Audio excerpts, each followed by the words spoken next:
دشمن کو مٹانے کی خاطر شمشیر بصف تیار ہے ہم جنگ جاری رکھیں گے کفار کو ہم للکاریں گے ہم لیتے رہیں گے حق اپنا دنیا کو بتا کر جم لیں گے ہم جنگ جاری رکھیں گے کفار کو ہم للکاریں گے ہم لیتے رہیں گے حق اپنا دنیا کو بتا کر جم لیں گے چن چن کے نشانہ لیں گے ہم شعلے بن کر آئیں گے ہم چن چن کے نشانہ لیں گے ہم شعلے بن کر آئیں گے ہم چن چن کے نشانہ لیں گے ہم شعلے بن کر آئیں گے ہم اس ظلم و ستم کی دنیا میں اس ظلم و ستم کی دنیا میں عدل و انصاف کریں گے ہم لیتے رہیں گے حق اپنا دنیا کو بتا کر جنگ جاری رکھیں گے کفار کو ہم للکاریں گے ہم لیتے رہیں گے حق اپنا دنیا کو بتا کر جم لیں گے الحمد لله نحمده ونستعينه ونستغفره ونؤمن به ونتوكل عليه ونعوذ بالله من شرور أنفسنا ومن سيئات أعمالنا من يهده الله فلا مضل له ومن يضلله فلا هادي له ونشهد أن لا إله إلا الله وحده لا شريك له ونشهد أن سيدنا ومولانا محمدا عبده ورسوله صلى الله عليه وعلى آله وأصحابه وبارك وسلم تسليما كثيرا كثيرا أما بعد فأعوذ بالله من الشيطان الرجيم بسم الله الرحمن الرحيم يا أيها الذين آمنوا كتب عليكم الصيام كما كتب على الذين من قبلكم لعلكم تتقون قال النبي صلى الله عليه وسلم من قام رمضان إيمانا واحتسابا غفر له ما تقدم من ذنبه أو كما قال النبي عليه الصلاة والسلام رب اشرح لي صدري ويسر لي أمري واحلل عقدة من لساني يفقهوا قولي اللهم صل على سيدنا مولانا محمد في أول كلامنا اللهم صل على سيدنا مولانا محمد في أوسط كلامنا اللهم صل على سيدنا مولانا محمد في آخر كلامنا معزز سامعین کرام، آج رمضان المبارک کی 6ویں تاریخ ہے 1443 ہجری اور شمسی کیلنڈر کے حساب سے 8 اپریل 2022 ہے۔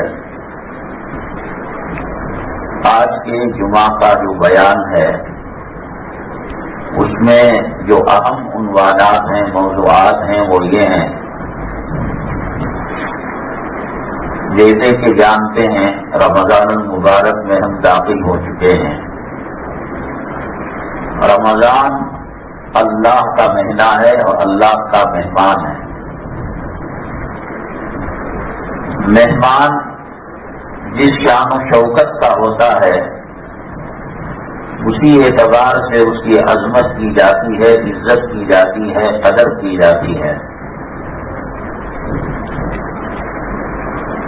کون کس اعتبار سے رمضان المبارک کی عزت کر رہا ہے، قدر کر رہا ہے، اور کون اپنی کمزوری کے حساب سے بدخلقی اور بد اخلاقی کے اعتبار سے رمضان کا اکرام اور احترام نہیں کر رہا ہے۔ کرنے والے کو کیا ملے گا، نہ کرنے والے کو عذاب کیا ہوگا، انشاءاللہ اس تعلق سے بات ہوگی۔ رمضان المبارک کے بعد آنے کے بعد تراویح ایک اہم عبادت ہے۔ مسلمان اس کو سمجھے نہ سمجھے، یہود و نصارہ، عیسائی، اسلام، مسلمان، دشمن خوب سمجھتے ہیں کہ تراویح کے اندر مسلمانوں کو کتنا پاور ملتا ہے۔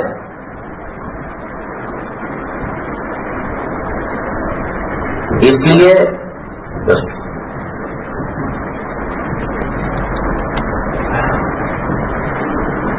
حرمین شریفین کے اندر جو 20 رکعت تراویح ہوا کرتی تھی،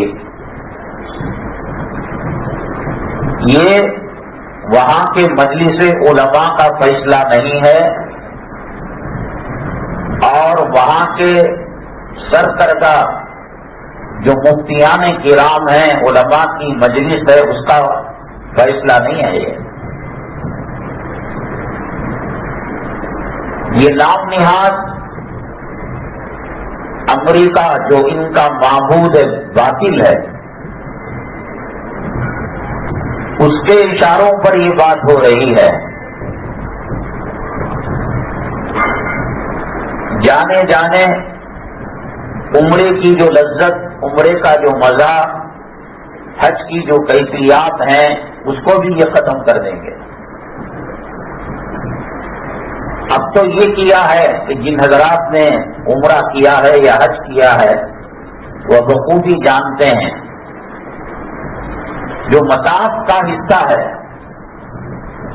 وہ عمرہ والوں کے لیے اور نفلی طواف کرنے والوں کے لیے کھلی اجازت تھی۔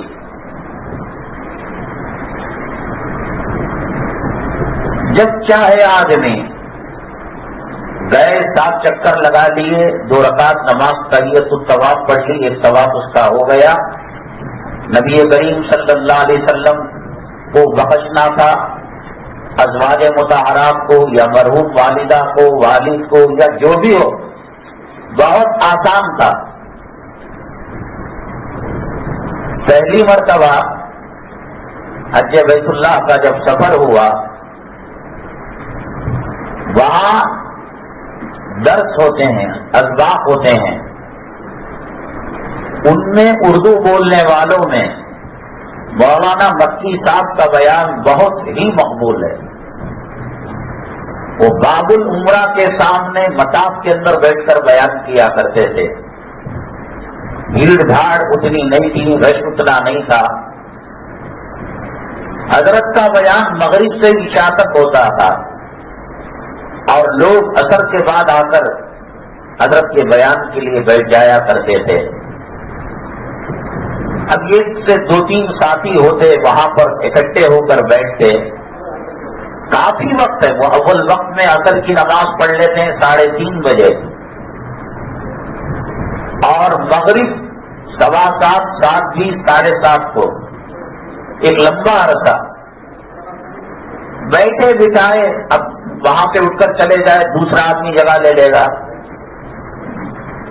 تو وہ آدمی جو ساتھی ہوتا ہے وہ جگہ کو محفوظ رکھتا ہے، بیگ رکھ کر، رومال رکھ کر، کرچیف رکھ کر، بیٹھے بٹھائے طواف ہو کر آ جاتا تھا۔ آدمی طواف کر لیتا، ابھی اب جاؤ، آپ طواف کر کے آؤ، ہم جگہ دیکھ لیں گے۔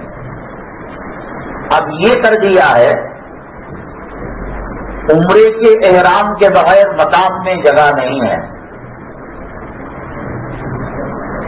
اکثر گھٹنے کی بیماری، پیروں کا عذر ایک عام چیز آج کی غذاؤں میں بن چکا ہے۔ انسان غذا نہیں کھا رہا ہے، زہر کھا رہا ہے۔ یہ اللہ تعالیٰ نے اس کی موت لکھ دی اور وہاں تک اس کو چلنا ہے تو اللہ چلا رہا ہے، ورنہ ان کی جو غذائیں ہیں، کھیتی باڑی ہے، اناج ہے، غلہ ہے، یہ زہر ہے، زہر۔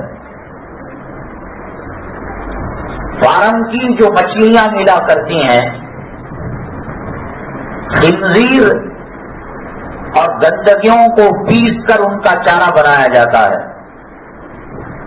یہ ٹھیک ہے کہ ماہیت بدلنے سے مسئلہ بدل جاتا ہے، جس کو علماء نے لکھا ہے کہ شراب اگر کسی کے پاس ہے، خدا نہ کرے، وہ تو پہلے جب حرام نہیں تھی تو کچھ باقی رہ گئی تھی، اس کو کیمیکل ڈال کر سرکہ اگر بنا لیتا وہ جائز ہو جاتا ہے۔ نمک زمین سے، اب جیسے سمندر کے پانی سے بنایا جاتا ہے، زمین سے نکلتا تھا، سونے اور لوہے کی کان کی طرح اس کی کان ہوتی تھی، اس میں اگر کوئی پرندہ گر کر مر جائے یا جانور گر کر مر جائے اور وہ نمک ہو جائے تو ہم یہ نہیں کہیں گے کہ پہلے یہ گدھا تھا، چڑیا تھی، کوا تھا، اب نمک ہو گیا، وہ حلال ہو جاتا ہے۔ تو غذائیں ان کے اندر اکثر یہ سگنا جو چکن کی ایجنسی ہے اور جتنے بھی غیر قوم کی چکن کی ایجنسیاں ہیں، یہ چائنا سے، یو ایس اے سے جو فوڈ مرغیوں کے لیے امپورٹ کرتے ہیں، یہ 98% اس کے اندر سور کے اجزاء رہتے ہیں۔ اب پہلے آپ نے دیکھا ہوگا ہمارے بڑے جب بازار سے مرغی وغیرہ لیتے 3 دن تک گھر کے اندر اس کو بند کرتے، باہر کا چارہ کھانے نہیں دیتے، وہ غلاظت کھا جاتی ہے، گندگی کھا جاتی ہے، اس کا اثر ہے بول کر۔ اب اگرچہ کہ یہ پاک ہے، جیسے میں نے کہا کہ سرکہ اور کان میں پڑا ہوا نمک جو جانور نمک بن گیا، لیکن اثر تو رہتا ہے، اس کا سلسلہ خنزیر تک جاتا ہے، سور تک جاتا ہے۔ ہر جانور کی ایک الگ خاصیت ہے۔ اللہ کے نبی صلی اللہ علیہ وسلم نے فرمایا، پیغمبروں میں کوئی پیغمبر ایسا نہیں ہے جس نے بکریاں نہ چرائی ہو۔ اونٹ بھی تو چرا سکتے تھے، گائے بیل بھی چرا سکتے تھے۔ بکری ایک ضدی جانور ہے، آتی ہے تو آ جاتی ہے، اور جب ہٹ کرتی ہے لاکھ مارو، لاکھ پیٹو، لاکھ منتیں سماجتیں کرو، ہٹنے کا نام نہیں لیتی۔ پیغمبروں میں تحمل اور قوت برداشت لانے کے لیے اللہ تبارک تعالیٰ پیغمبروں سے بکری کے چرواہے کا کام لیتے ہیں، ان سے چرائے جاتے ہیں۔ بڑی بڑی چیزیں ہوں گی، نبی کریم صلی اللہ علیہ وسلم کے ساتھ کیا نہیں ہوا؟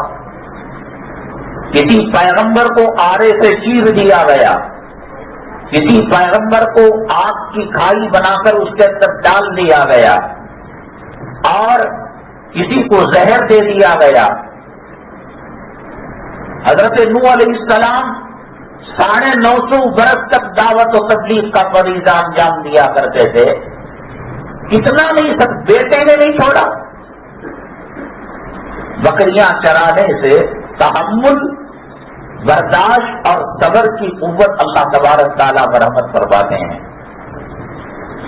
بہرحال ان چیزوں کے استعمال سے ان کو دنیا کی کسی قوم سے کچھ لینا دینا نہیں ہے۔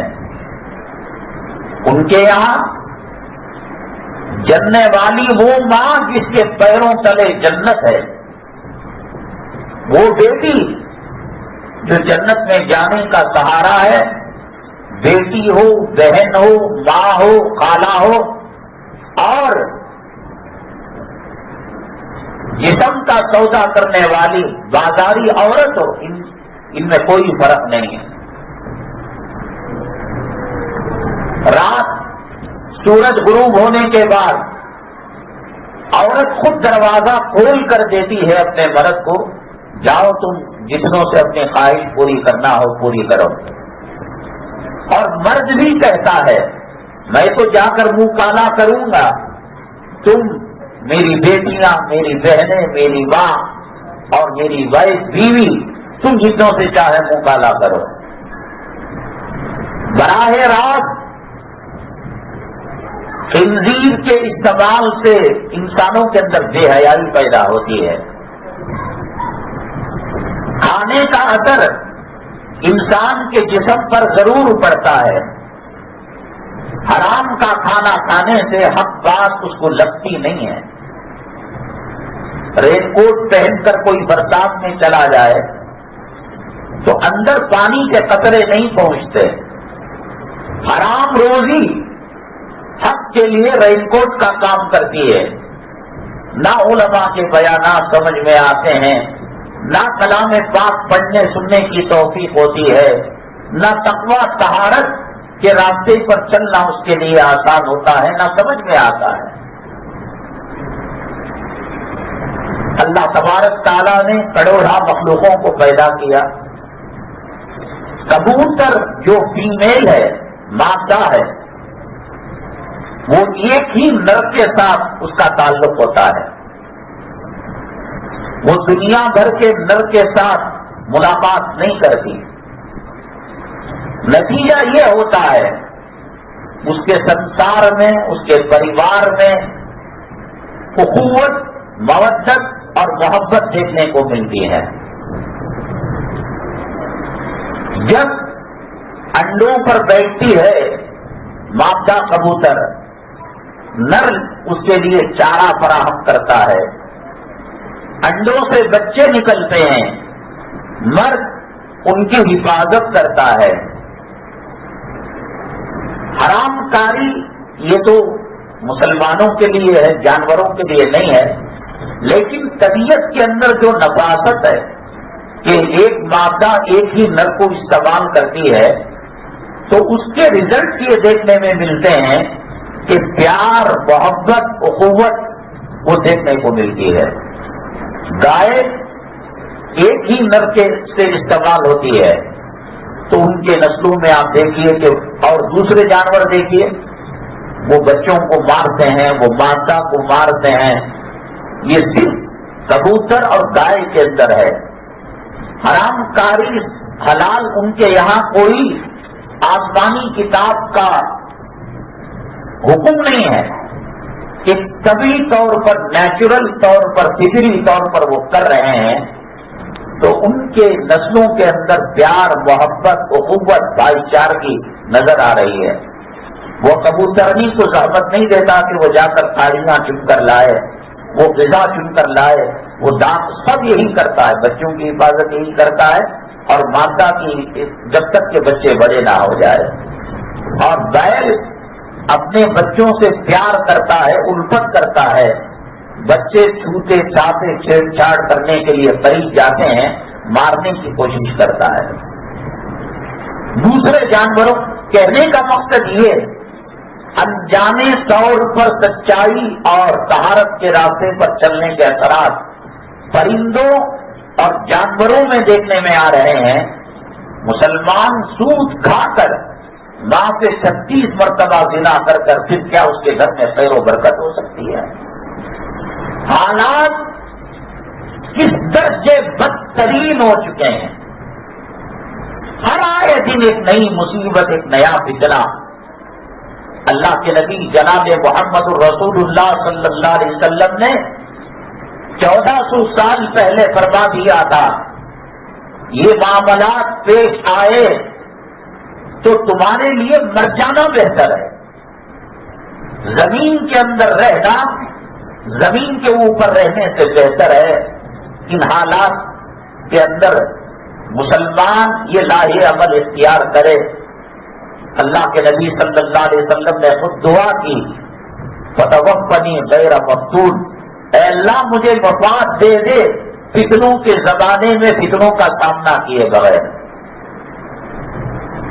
داڑھی کا فتنہ، مدرسے کا فتنہ، مسجدوں کا فتنہ، جماعت کا فتنہ، حجاب کا فتنہ، اور نسبتی مسلمان 2 ہی بچے پیدا کرے گا وہ فتنہ، مسلمان اب حلال استعمال نہیں کرے گا، وہ اتنا کاروبار کے بھائی اللہ کے نبی جناب محمد رسول اللہ صلی اللہ علیہ وسلم نے فرمایا تاریخ رات کی جو تہ پتہ ہوتی ہے، آدمی کو آدمی دکھائی نہیں دیتا، اندھیریاں مسلسل ہو رہی ہیں، ایسے ایک زمانہ آئے گا کہ اس وقت نااہل لوگوں کے ہاتھ کے اندر حکومت آ جائے گی۔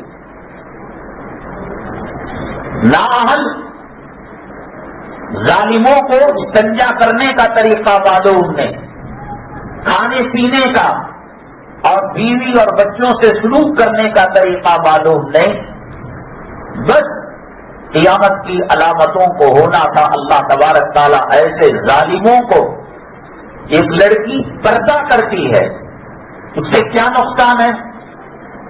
چہرے کو چھپا لیا، جسم کو چھپا لیا، اور اپنے وجود کو اور اپنی شرم و حیا کے اوپر عصمت اور عفت اور پاک دامنی کی چادر اس نے رکھ لی۔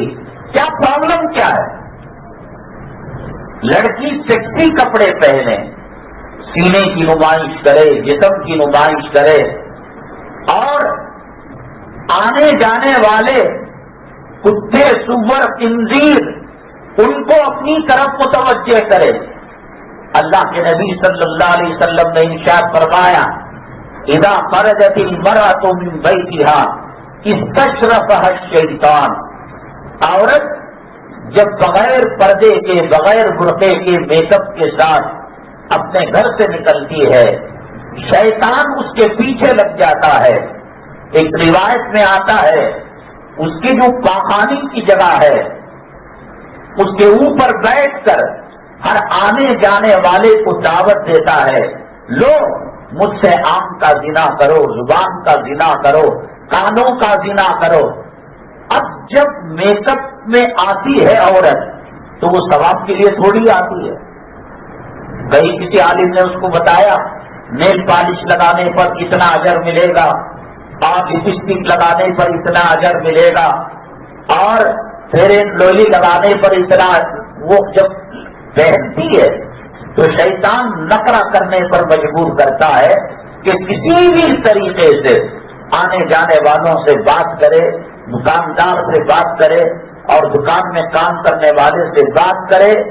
اسی لیے بعض علماء نے کہا ہے عورت بے پردہ جب گھر سے نکلتی ہے اور جب گھر آتی ہے، مثال کے طور پر عصر کے بعد نکلی اور مغرب کے قریب گھر میں پہنچی اور اس کو افطار کرنا ہے، نماز پڑھنا ہے، علماء مشائخ نے لکھا ہے اس کو غسل جنابت کر افطار کرنا بہتر ہے۔ مرد عورت کی ایک مخصوص جگہ کو استعمال کرتا ہے، اور باہر کا کتا اور خنزیر اور زنا کی نظریں رکھنے والا اس کے جسم کے ہر عضو پر زنا کے تیر برساتا ہے۔ اسی لیے عورت کے سر کے بالوں کا پردہ ہے، عورت کے زبان کا پردہ ہے۔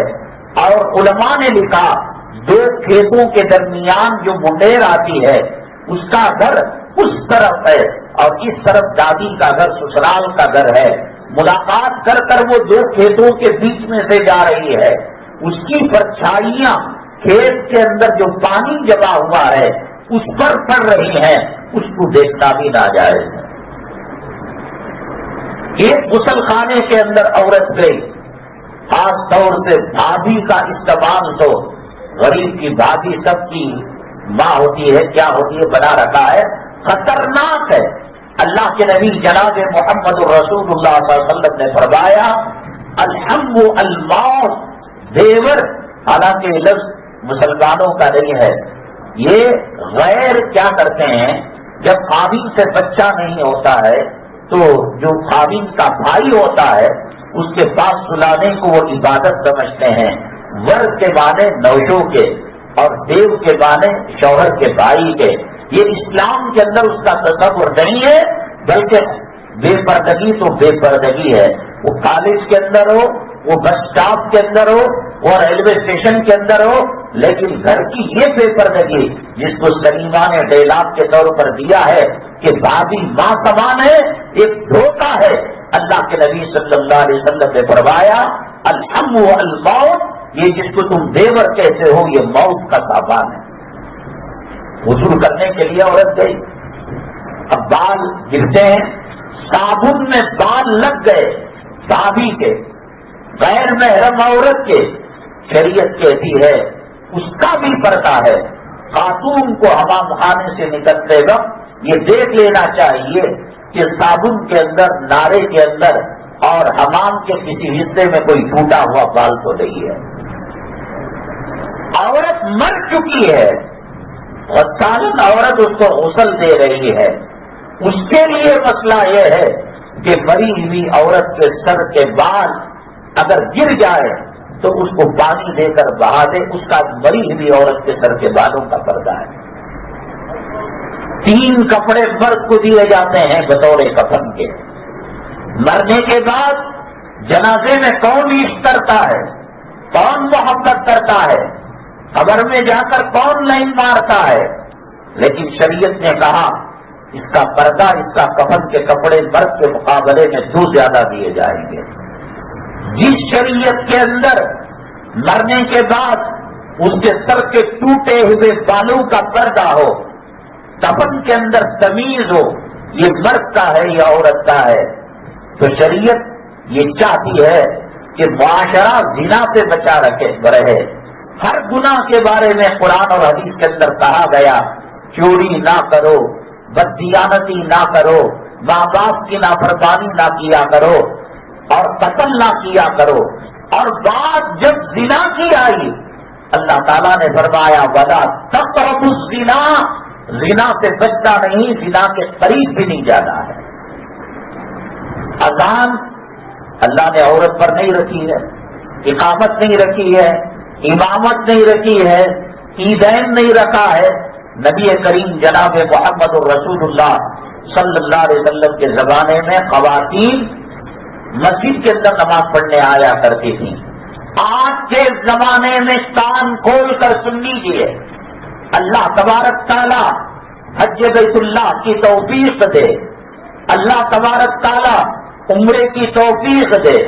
اللہ سے دعا کریں اللہ تیرے حرم کو بار بار زندگی میں دکھا۔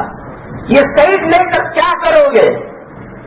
خبر بناؤ گے اپنی، ایک کے بعد ایک سیٹ، ایک کے بعد ایک سیٹ، سلم ایرے میں لیا، کارپوریشن ایرے میں لیا، BDA میں لیا، اور اس کے بعد کہتا ہے کہ ایئرپورٹ روڈ پر تجھے کون سا ہوائی جہاز میں لٹک کر جانا ہے؟ کیا ہو رہا ہے ایئرپورٹ میں؟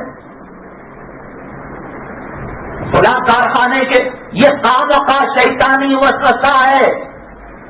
اللہ نے دیا ہے بچوں کی اچھی پرورش کرو، بیوی کو خوش رکھو، ہر رمضان المبارک غریبوں کا، بیواؤں کا، یتیموں کا، مسکینوں کا حق ادا کر کر، زکات دے کر، صدقہ کر کر، خیرات کر کر دل کو اطمینان ہو، اللہ کے حرم میں جا کر رمضان المبارک گزارو۔